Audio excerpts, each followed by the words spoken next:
We often treat ancient spiritual texts like puzzles to be solved. We pull them apart, dissect the grammar, debate the history, and try to extract some logical meaning. But the moment the modern mind does this, it shatters the very thing it's trying to understand. The word analyze actually comes from the Greek term for dissolve. When we anatomize these texts word by word, we act like a scientist destroying a flower in a lab. We kill the life of the message. Brazilian philosopher and physicist Hubberto Rohden saw this autopsy of wisdom happening to the New Testament and rejected it completely. He argued for a living, cosmic interpretation. Rohden approached theology through the rigorous lens of physics.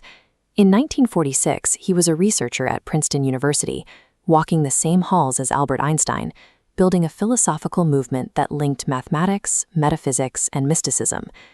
To him, spiritual wisdom is not a historical artifact to be endlessly debated. It is a set of cosmic equations meant to be lived.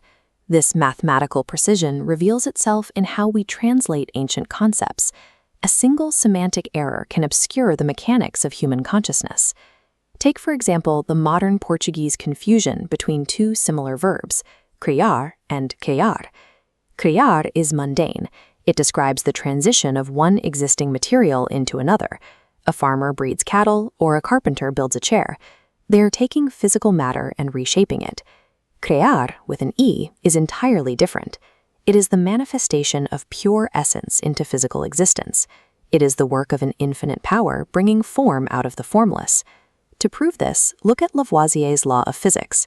In nature, nothing is created, nothing is lost, everything is transformed. If you write that with a CREA, the physics hold up perfectly. Nature does not manifest essence out of nothing. But if you use CRIA, the law becomes totally false. Understanding the gospel requires us to drop the mindset of a farmer rearranging matter and adopt the mindset of cosmic manifestation. When you apply this physics-based lens to biblical mythology, the stories transform. The famous account of Jesus spending 40 days in the desert isn't a literal historical duel with a monster. It is an internal psychological struggle. The adversary, or Satan, is simply a creation of the unspiritualized human mind. It is the collective human ego. During those 40 days of isolation, the normal functions of the physical human personality were suspended, while the divine self expanded. The temptation is simply the ego waking back up and demanding its typical human rights, to satisfy physical hunger, to show off mental magic, and to seize political control of the world. The devil in this context is the human personality refusing to take a back seat. It is the ego resisting its role as a servant to the divine essence. This internal battle points to Rohden's most radical distinction. He completely separates the historical figure of Jesus from the cosmic entity known as the Christ. Jesus, frequently called the Son of Man, is the physical vessel. He is 100% a human being, with a mind, a body, and a highly evolved yet entirely hominal personality. The Christ, or the Logos, is something else entirely. It is the individual emanation of universal divinity that predates physical form. It is the cosmic presence that can inhabit a human vessel. The human personality is naturally dense and chaotic.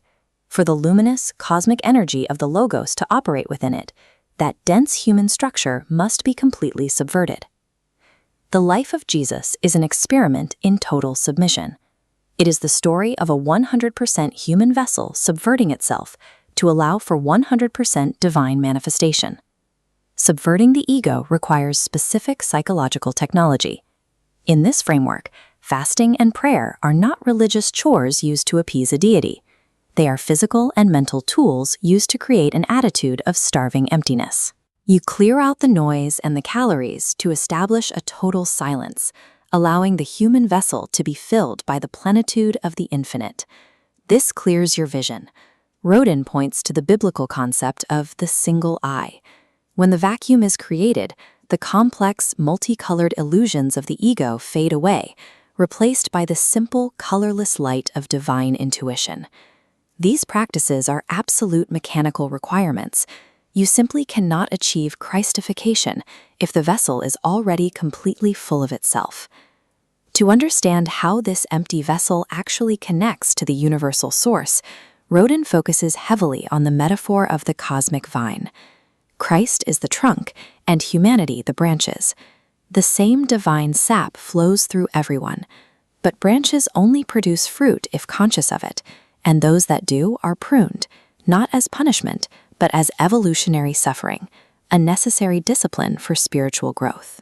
Making a conscious connection to the vine is the boundary line between merely existing biologically and actually living spiritually. So, how do you actually make that connection using a text like the Gospel? Rohden gives a very specific, actionable instruction. You must read it out loud. Reading silently only feeds the human intellect, but pronouncing the words audibly bypasses the analytical mind and infiltrates the spirit.